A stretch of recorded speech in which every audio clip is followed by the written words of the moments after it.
Yeah, not sure how to start this thing. This is a new weekly episode potentially, where hoping to get together with some interesting cats around Bitcoin that ideally are some blend of, intellectual understand things, but also got good vibes, and we can just kind of like come together and talk Bitcoin shop in kind of like a shorter, concise format. So you don't have to commit to a Leo 7-hour marathon. So this is our first run at it. I got Bob here with me. Bob, how you doing, man? Yeah, super good. Super happy to be here. Happy to chill and chat. Yeah, Chill and chat Bitcoin. dude. It's so easy for us to do, but we just need the space to just do it. So yeah, let's give it a shot. And I mean, we got some notes, but again, this is like a kickback vibe. So for the next half hour, we can just riff about whatever. One of the most interesting things that I saw last week was the Taproot Wizards fundraise, which was like, oh shit, that's first of all, it's a pretty big amount. Like, it's one of the bigger fundraisers that we've seen in like the past year or so in Bitcoin. And obviously you have some pretty well-known names in the space, Yep. which is dope to see because they've been pushing forward the kind of like new narrative, the new like changing of the guard of Bitcoins, as you will. Yep. So I'm hyped on that. Super hyped about seeing Rijndael come on as CTO as well, where you have like a super dyed-in-the-wool Bitcoiner, knows his shit, but is also a good follow on Twitter for like not just information, but like memes and like not taking himself too seriously, which is kind of what we need, where it's not all about like serious money. But yeah, I'm curious what we should take on the that announcement and Rijndael joining them as CTO. Yeah. Honestly, it's neither is super surprising to me. The fact that Eric and Udi can put together a round like that is not crazy. Eric's been around the board a couple times already on everything ZK. And has some nice technical chops. Udi, obviously, big, crazy meme lord of Bitcoin. And so, but also when it gets down to it, like very sharp, savvy, knows what he's talking about, knows what he's doing, is happy to cut straight through all the noise and build high value products. And so not surprising at all. And then with Rijndael jumping on as CTO, I think it's a fantastic fit to add super stellar Bitcoiner to the mix. So I'm really, really excited to see what they're working on. I'm assuming it's something in the ZK space, sovereign rollup, ZK rollup style, maybe throw in some BitVM, ZK verifier, TTV combination to make a nice layer on Bitcoin. Yeah, you kind of have to like read between the lines, because I remember the Casey posted something about like ZK rollup to BitVM to CT. There's like 4 steps, so then Rijndael's like, that's the plan. And so it's like, is this more like, memeing and like leaning into Twitter culture, or did he just lay out the blueprint and we're gonna have to like wait and see? Which is interesting. But yeah, and I agree too, like most people focus on the tech when it comes to building stuff. And, you can go from like super technical, like it works, to UX. The other one that it doesn't get kind of talked about enough is like distribution and like how you're going to go get your users. And like Udi's a pretty damn good megaphone for just like coalescing and funneling attention into something. So no matter what they launch, whether it's a rollup or something else, like it's kind of like Casey with Runes, where you see all these different protocols, like Track, for example, trying to kind of front run better optimized meta protocols and tokens. And I like what they're doing. Like I love people experimenting and like, let the kind of chips fall where they may.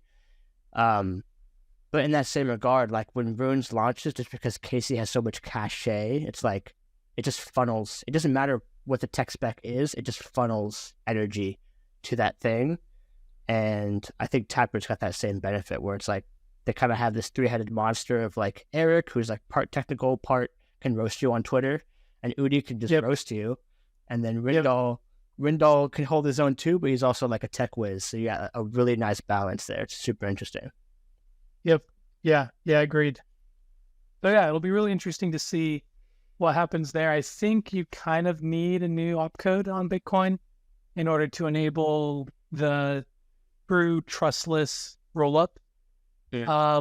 Whether that's CTV to do something with BitVM with the ZK verifier, that's like what Casey mentioned on Twitter, or whether it's like a ZK dark verify kind of opcode of sorts to enable trustless bridging for a sovereign rollup, or maybe we just go all the way and push out whatever opcodes we need for a fully functional ZK verifier. But it feels like there's like a one opcode upgrade that will likely be pushed for here in the next 6 to 12 months, I'm guessing, from the Taproot Wizards plan. And you think that's so? Because I'm watching it kind of closely, but I'm not super technical. Is the nearest code that's coming is a covenant, right? Like everyone's discussing which covenant spec is like the most trade-off. That's one, yeah. Is that the top of the funnel currently? Is like it's not ZK per se; it's covenants first, then ZKs maybe would be a second order opcode, or like what's your pulse on that currently? Yeah, I think if there was a simple version of CTV, the check template verify, which is covenants, BIP 119, I think. If you get that, then I think you can do what Casey and Rijndael. Is it Rijndael or is it? I think it's Rijndael. Is what I hear the most. Rijndael. Okay, so that's what they were talking about on Twitter. Because then you could do some interesting combination of ZK verifier, covenants, and BitVM to enable a kind of roll up on Bitcoin. Got it.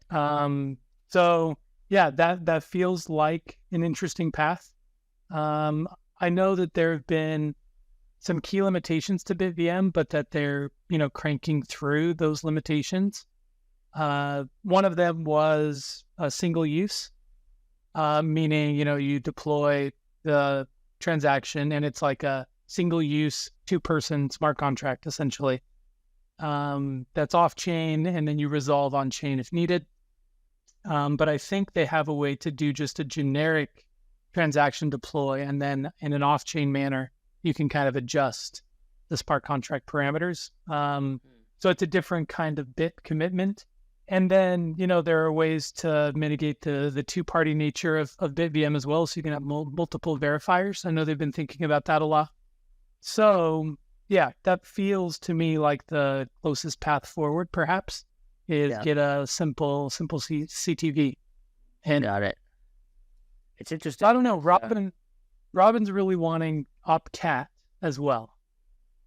That's kind of one of his favorites. So... yeah, I think one of the things they like there, and you're seeing this too with Barack with Arc, is that I'm not sure what Robin's background is, but Barack has he knows Liquid pretty well. He's built some functionality for Liquid, and because Liquid has covenants already, and I believe Opcat is one of them, which maybe I'm wrong, but I think Opcat used to be live on Bitcoin and it was turned off. So there's some precedent for that being an easier or more explored change. But yeah, I heard that Barack and like the team that's doing the proof of concept for Arc is launching on Liquid first because of they could use covenants and Opcat. So yeah, I wonder if Robin has a background there, but it is interesting because Liquid's been a laughing stock for so long as like, this heavily VC funded chain with a federation and, a bunch of laser eyes who run it and they just kind of like roast everyone else. And, you look at the transaction, Explorer, and it's like one ticks by every minute. And then sometimes there's like 3, and then it's like 1, 1, and 1. So it's a joke. Yeah. But I'm starting to wonder, like, I wonder if the narrative changes and people use it as like a test net for covenants. And then, your speed of execution once it becomes live on Bitcoin Core, because Liquid's built largely to match Bitcoin Core wherever it can, is my understanding, as far as like on a code base level. You have so much faster go to market because you've launched on Liquid, which is like, it's a narrative violation, but it's kind of interesting. Yep.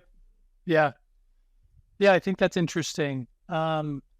It's also interesting to think about the ZK future on Bitcoin, because in a ZK future, like let's assume we get CTV and you can combine that with BitVM in some crazy fashion to have a ZK verifier. Let's say you could actually have like a true, I'm unsure what the exact trust assumptions are of the ZK verifier, but let's assume you have a ZK verifier on Bitcoin. Now you could do an L2 on Bitcoin. And once you get an L2 on Bitcoin, you kind of don't need side chains or meta protocols anymore, because you get trustless bridging. So you inherit the full security and decentralization of Bitcoin. You get smart contracts. You get some scalability and throughput benefits. Like, I don't know, in a ZK future, I think ZK is the only thing that we really need. I mean, air quotes and asterisks around that. Because getting there is the entire, it's the crux of the argument. We don't even have a true L2 on Ethereum yet. We just have a whole bunch of chains claiming that they're L2s when they still have, holes in their armor, essentially. So, in the ZK space, is it similar to RGB, where you don't have block times and the wallet does more of the heavy lifting compared to what we're kind of like used to with global state blockchains, where you just broadcast a transaction and some other miner/node runner is doing a lot of the heavy lifting? Like, how does that? I'm so unknown to that space. Yeah, so our RGB is more of a peer-to-peer protocol and less of a blockchain. So you have the fat wallet model, essentially, where you're storing all of the data needed to prove ownership of all of your tokens. If you transact with someone else, you have to share token history, essentially proofs of the history of the token to show that it's a legit token, and then you transact. So at the time of transaction, you get 100% privacy, meaning you and the person you transact with are the only people that know about the transaction. But as you continue to transact those tokens, additional people need to be aware of the full history of your tokens.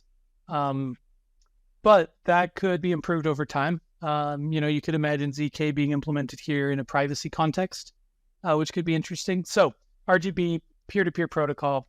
Rollup is more like a blockchain in that there's a sequencer.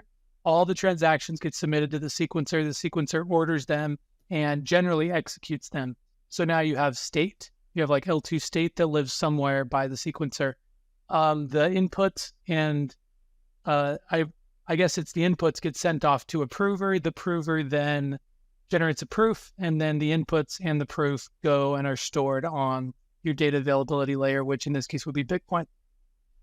And so it is more like a blockchain in that you have a sequencer that is essentially almost like a consensus mechanism, like bringing everything together, orders everything, computes all the state, sends it over to the prover, proves it, and then puts it on Bitcoin. So you have like a soft finality once it's accepted by the sequencer, harder finality once it's been, put in the mempool perhaps on Bitcoin, and then, final finality once you have a couple blocks on top of that.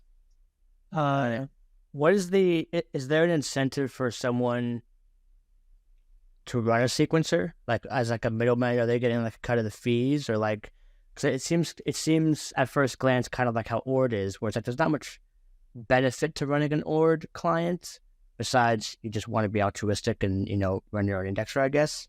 Is it similar in ZKs? Yeah, so currently they're all centralized, meaning every chain has their own sequencer, and they just run with a single sequencer. This is one of the big problems in the ZK space right now, is trying to figure out how to decentralize the sequencing process. Because a decentralized sequencer is better because you have better censorship resistance. Generally, the risk with the centralized sequencer is censorship, where the sequencer could not include your transaction, essentially. But so decentralized sequencer would solve that problem. But currently, it's basically you spin up a rollup, and as part of the rollup, you are running a sequencer as part of that. Got it. Like, it's not like anyone can just jump in and run one. It's like, Taproot Wizards is going to have to run their own sequencer, essentially, if they're going to have a roll. For now, at least. Interesting. It kind of makes you think of, I don't know if you've been watching this over the past 24 hours with the BRC20 indexer kind of issue going on. Drama. Yeah, where I guess Unisat and Magic Eden and OKX, some of the bigger marketplaces are having balancing issues. The amount of balances is off, and it's because there's two main indexers used. One is Order-Scan, and then there's another one, it might just be Unisat's.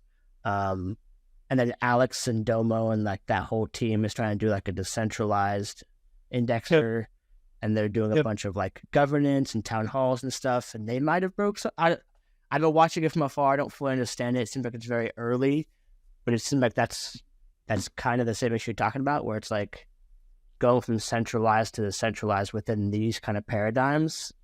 I mean, you get shit like this where it just stuff breaks because people have disagreements of opinions.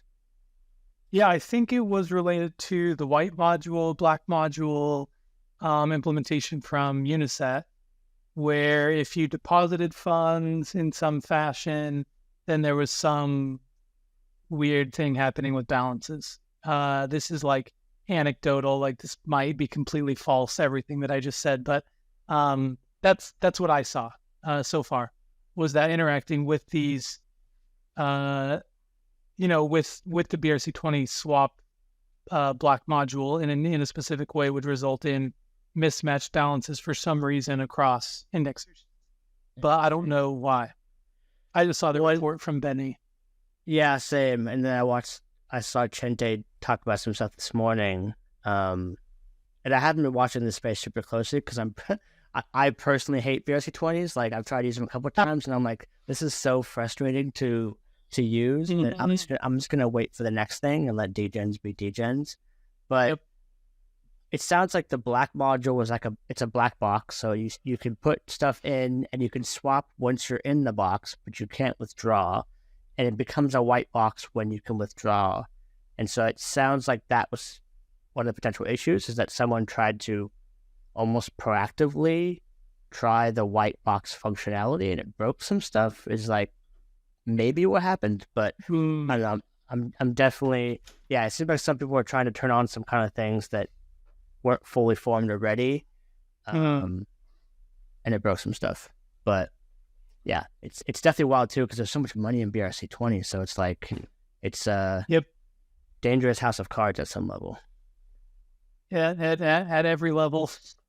At every level. House of cards at every level. Yes. Yep. Interesting. Well, okay. Well, let's jump on to some other topics that we got here. You put OCM on here, and obviously. Strong team, interesting collection, but what's going on with OCM? I think Danny just said this week, in a couple days, they're migrating all of their main collections from Ethereum to Bitcoin. So this would be the OCM Genesis collection. OnChainMonkey, they're just programmatically fully on-chain on Ethereum collection now moving to Bitcoin. They're also doing the Karma 1 and Karma 2, which are kind of their, the next. I think it's about 10K total between the two Karma collections. So it's the second collection in the OCM series. You have the Genesis and then the Karma, and all of those are being moved over to Bitcoin. And in addition, I believe there's I saw some of the inscriptions come through on ord.io, and there's a really interesting, how OCM, it's basically just programmatically generated shapes that are arranged. They basically exploded it, meaning all the shapes are just running around the square, floating around, bouncing off the walls. and it's all the unique shapes for every OnChainMonkey. So I think it's going to be like an airdrop or something, where if you have an OnChainMonkey, you'll get the OnChainMonkey on Bitcoin, plus you'll get the exploded artsy, shapes floating around version as well. So it almost looks like a version of Pong almost, where it's like your particular monkey has like these 10 shapes and colors and whatever, and that's what's floating around in the box, bouncing around. Yeah, exactly. Totally random fashion. Oh, that's sick. Yeah, that's cool. So that's cool. OCM Dimensions, obviously another cool collection. Programmatically generated 3D assets, leveraging a lot of their compression tech as well. Compressing assets, compressing scripts, 3JS, P5JS. So, as always, Danny's cranking. That's freaking sick. Yeah, that's I don't know. I wish there was an easier way to use P5JS. I dabbled for like a week, and I was like, yeah, you basically have to know how to code to do this properly. Yep. There should definitely be a Canva, interface for this, where I can just like type in some stuff, drag and drop some stuff. It could vectorize it. This is honestly, I'm willing a startup into existence here. Like if you're hearing this, we need this yesterday. Because once you have the code, you can just spit out. Like it's so much cheaper to do it that way than to, try and compress something into, whatever formats people are using for images or MP4. Like I saw Eloc did that big video last night, which is pretty cool. Yep. Speaking on that, do you know much about SAT endpoint? So I can explain it, because I watched Eloc do that, and then I was on a Twitter space with him and Neuro and Trevor and some other people, and he launched like a kind of like fun collection called RugMe that uses the SAT endpoint to change the background. And so we're like live on the call trying to learn like, okay, where do I put the parentheses, and where's the hex code thing go, and why is that going to work? So SAT endpoint is like very early. It was just merged, I think, this week. Yep. And it opens up a ton of like what we could do, but it's hard to grok these things till you see it. So like changing a background is, cool. It's interesting, new functionality, but like, yeah, what's your pulse on SAT endpoint? Like how big is this? Because people made a big deal out of it. Yeah. So when you combine recursion with SAT endpoint, you essentially enable dynamic updating to ordinals. And if you think about like, typical CRUD operations, you have create, read, update, and delete. We've had create and read for a long time because you just create inscriptions and you can read them. This essentially enables update. So that's why people are making a big deal about it. Is because we have a whole new way now to interact with this decentralized database, which is Bitcoin. The way it works is you have a SAT, and on a SAT, you can have many inscriptions. And those inscriptions can be referenced via something like SAT ID /index. And so you can say, well, I want the first inscription on the SAT to be the main image, and I want the last inscription on the SAT to be the background of the image. And you just reference it via recursion, and you say, okay, SAT /my SAT, or, something indicating it's the current SAT /-1, essentially. This is one way to do it. -1 meaning always give me the latest inscription on this SAT and pull it in.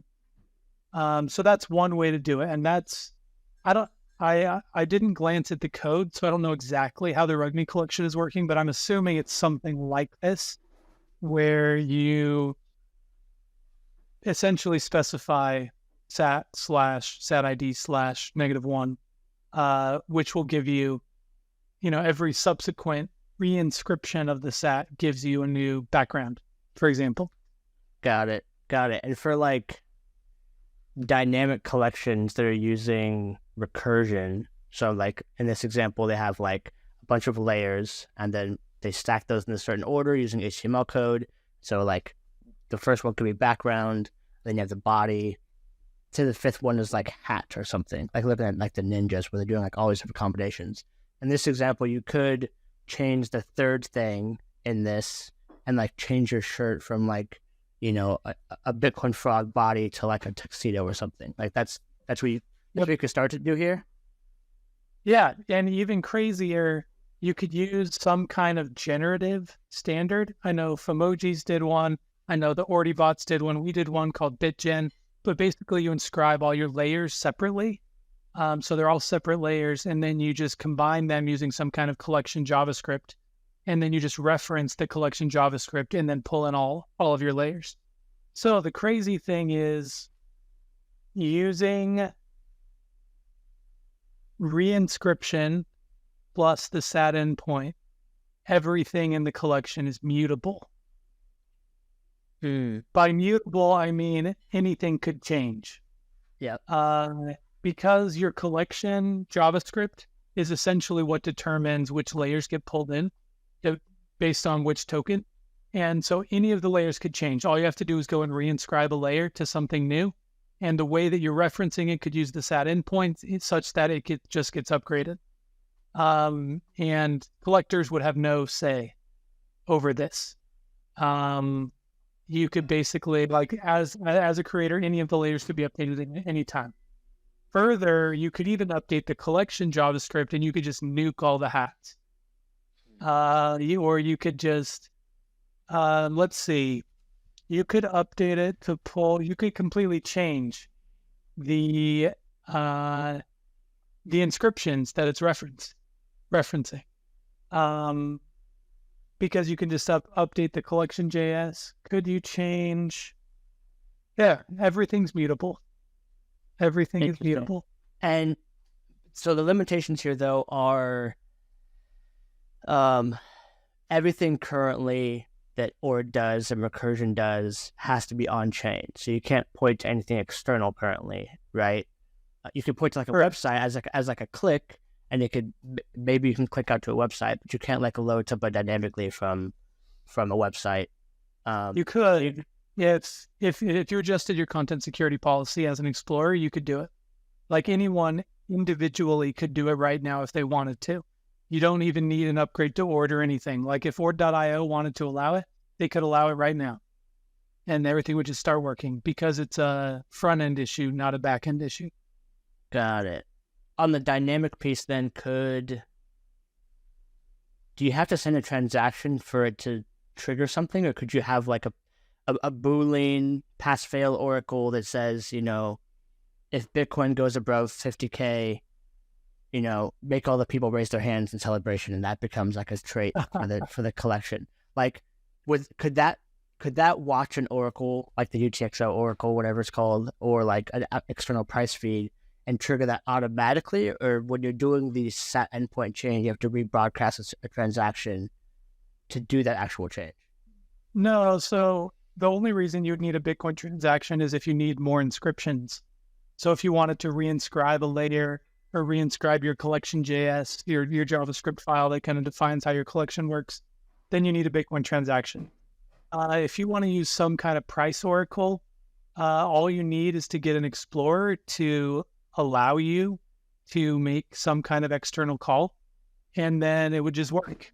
You can do all kinds of dynamic NFTs with external calls to oracles like that. You just need someone to allow you and essentially whitelist these external endpoints. And would this happen? We're getting in the weeds here, but like, is this happening on the ORD indexer, or is this something custom? So it'd be like explorer by explorer or marketplace by marketplace? Right. So you would need every marketplace and every wallet and essentially every front end would have to enable this. Got it. If you wanted some kind of like external price feed, for example. Interesting. Yeah, SAT endpoint sounds super freaking cool. It's like, I want to do stuff with it, but I'm like, I gotta find some techie friend to like wade into the deep end with me and like do this stuff still. But yeah, that's dope. It's also, yes, it's very cool, but it also means everything is mutable. And one of the like foundational principles for why people love ordinals is their immutability. And if front ends, if the ordinal that you get can now all of a sudden change willy-nilly, which is what the SAT endpoint plus recursion enables, that kind of feels like a violation of the ethos of Bitcoin, essentially. Right. Is it similar then to people on ETH talk about like upgrade keys, where it's like the smart contract has some kind of key that can be allows you to upgrade things in the future, and so like be cautious about how that's used, and if it doesn't have that, then like something might break, but at least the contract is robust. Is the way you would describe like that, where it's like if you don't add the SAT endpoint, could you? I guess the question is, could you still have immutable inscriptions if you code them the right way, or is everything now, because it's merged into ORD core, like everything is technically more immutable now, not just the option to be immutable? So you have to have essentially you have to have SAT endpoints in your inscription. If you have SAT endpoints that use a dynamic reference, meaning like -1, I'm not convinced that it's actually enabled right now to do -1 based indexing on the SAT endpoint, but I'm guessing that's how Eloc is doing the README collection. So if you do have that kind of dynamic inscription referencing, then that means that you could get rugged, essentially. Rugged meaning that anything could change. If you don't have, and this is, who is it that's been talking about this on Twitter? They've been talking about the proximity of an inscription to Bitcoin. And if you have a single inscription that doesn't use recursion at all, and it all fits in the same transaction, it's closest to Bitcoin because you don't even need ordinals. You just need the transaction and you can pull the image out. So that's as close to Bitcoin as you can get. Once you add recursion, now you're referencing other transactions, pulling them all in. So now it's like a step removed. And with the SAT endpoint plus recursion, it's even a further step removed because now you're referencing dynamic inscriptions across a single SAT. And so you're almost moving further from the immutability of Bitcoin as you add these crazy, cool features. Interesting. Much of this is a narrative thing. And you're seeing it today with like the 10K debate happening for the 17,000th time. Yep. It's similar here, where I could definitely see the immutability narrative being less valuable. Like the data is stored there forever, so like you have it on this like robust, scattered across tens of thousands of nodes. But it being unchanging, well, it sounds like it pretty much has to die pretty quickly, and now it just becomes like robust on-chain data, uncensorable data, and more expressive. Like you can do more cool shit with it. But is that piece of data stuck like that forever, and it's like encapsulated in this kind of thing? I don't think that's the case anymore, right? So it's interesting. Yeah, you don't hear it talked about that much. You do still get immutability of data, meaning that the data is never changing. It's always on Bitcoin. Even in the reinscription case, like explorers could ignore the -1 indexing and just return the first inscription regardless. So it really depends on how front ends want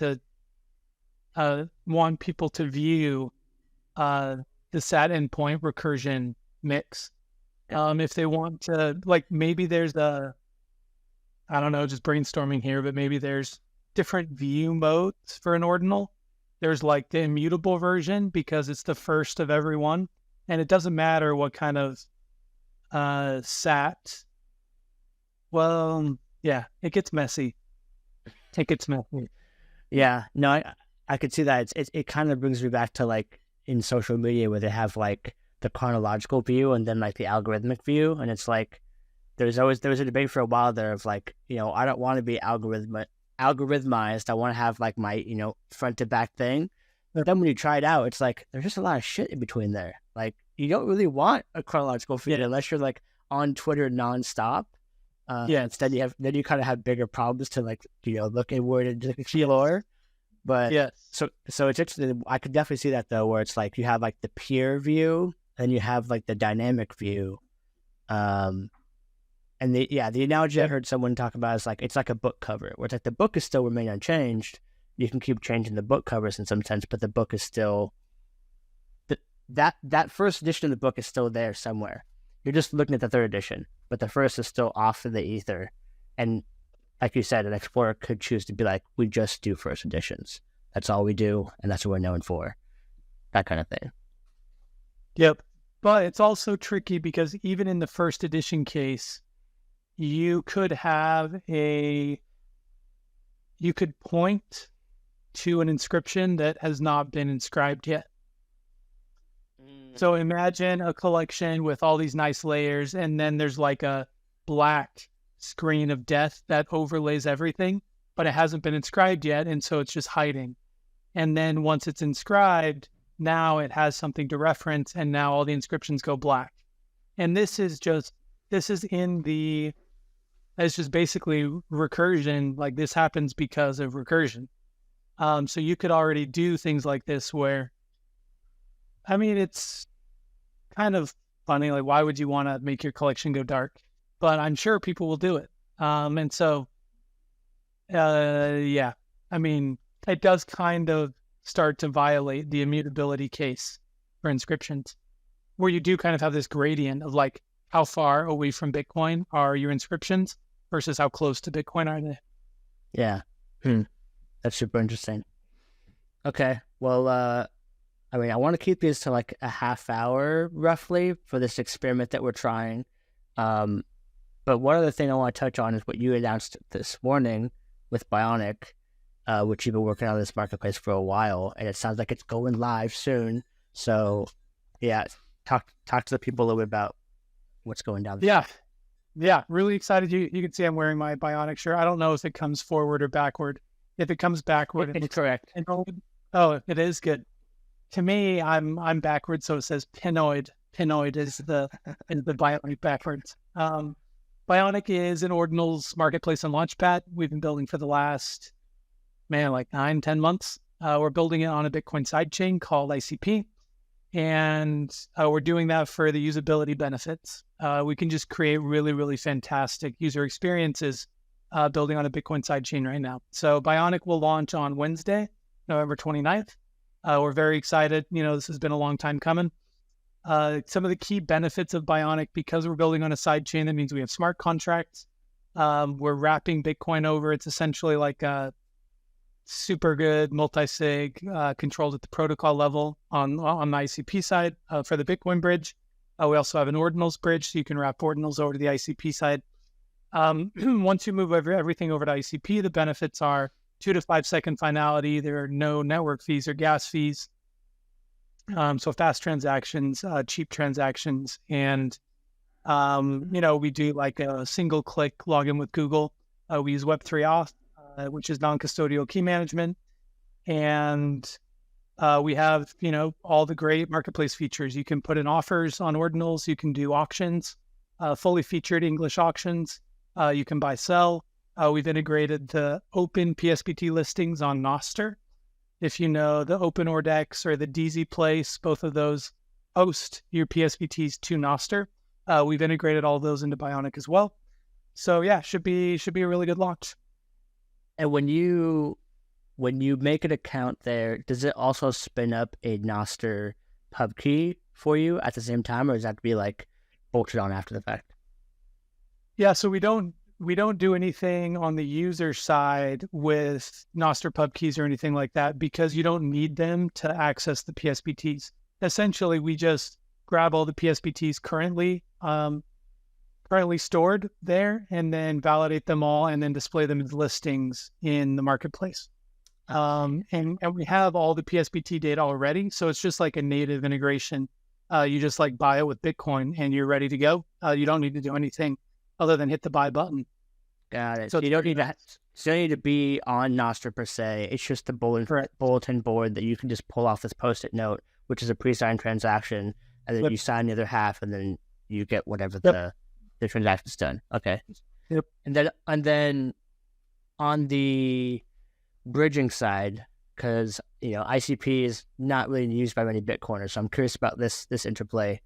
If you're bridging over your ordinals, that's one transaction, and that you use the bridge for that. But I'm assuming if you're going to list, you also need to bridge over some BTC into CKBTC. So you have at least 2 transactions you're going to need to do to use the marketplace, or can you just like do your ordinal and have enough, say, sats in the postage that you could post and like get the basics done? Like what's the minimum required here for people to use it? Yep.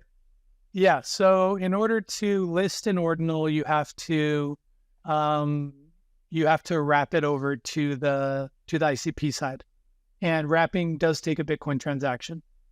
So currently the easiest way is probably to just send it. So it's going to take a Bitcoin transaction to send to your Bioniq wallet, and then it's going to take a transaction to bridge. I think there's a way that we can enable bridging directly from external wallets. But honestly, we want to integrate external wallets. We just, haven't gotten there yet. So it is probably 2 Bitcoin transactions right now, transferring the ordinal to Bioniq and then wrapping on the Bioniq side. On the Bitcoin side, it's similar. Send your Bitcoin in and then wrapping it is another transaction. So kind of annoying right now in terms of moving assets over. But yeah, I mean, bridging directly from an external wallet would be nice, and it's possible. So then it would be, cutting down from 2 transactions to 1 transaction. You would essentially just generate a wrapping address of sorts, and then you would go to your external wallet, send to the wrapping address, and then it would handle everything and go into your wallet. We'll also be launching collections directly on Bioniq, which will be wrapped by default. So then you don't have to worry about, moving things over, onboarding. Interesting. That's cool, man. And you said you've been building for 9-10 months. What's your earliest inscription that you inscribed? Not purchased, but inscribed. That's a good question. How early did I get? It's probably sub 50K. It might be lower. Did you have like because I got, my earliest is like 109. And I remember because I missed the 100K mark, I was like, is this even worth it? Don't even care this anymore. Like the narrative's gone. I'm late. I'm spending $10 on this shit. Like, what am I doing? And through that, I was like, what do I put? So I put my podcast logo because it's just like, I want to have it on the chain. But there's like a crisis there of like, what do I put? So like, did you do like dick butt number 2, or like what'd you put on the that's a good question. I'm gonna have to go back and dig. I think it might have been just some image I had laying around on the hard drive. It wasn't anything particularly special. Which was most of the early inscription, which is kind of hilarious. Yeah. Yeah. Okay. Well, we can close this out, but I will say one other interesting thing that we'll see if the meta evolves. But now that we do have reinscription and recursion and sat endpoint, I wonder if the meta for those sub 10K, sub 50Ks that are like stupid images, is going to change. And you commented on this because I posted a video on Twitter at like kind of like call to action. Yep. And it seems like it's possible. So we'll see if people do like, sub 10K collections that are like parent child and all this stuff. That the static image or the original image is like something stupid, but then when you update it, it's some super dope art. So yeah, all these meta narratives are just crazy to keep track of. Yep. Besides all the other crazy stuff going on with BitVM and stuff. Yep, agreed. Man, okay. Well, any other closing thoughts you wanna expound on before we close this first episode out? I don't think so. This has been really fun. Chatting through all things Bitcoin. Cool, man. Yeah, I'm excited to try this out and just do like a weekly kind of kickback talk Bitcoin and make it hopefully fun to listen to, but also informative. So we'll see how people respond to this. But thanks for rocking me for the first attempt of this, Bob. Yeah, sounds great. Thanks for having me.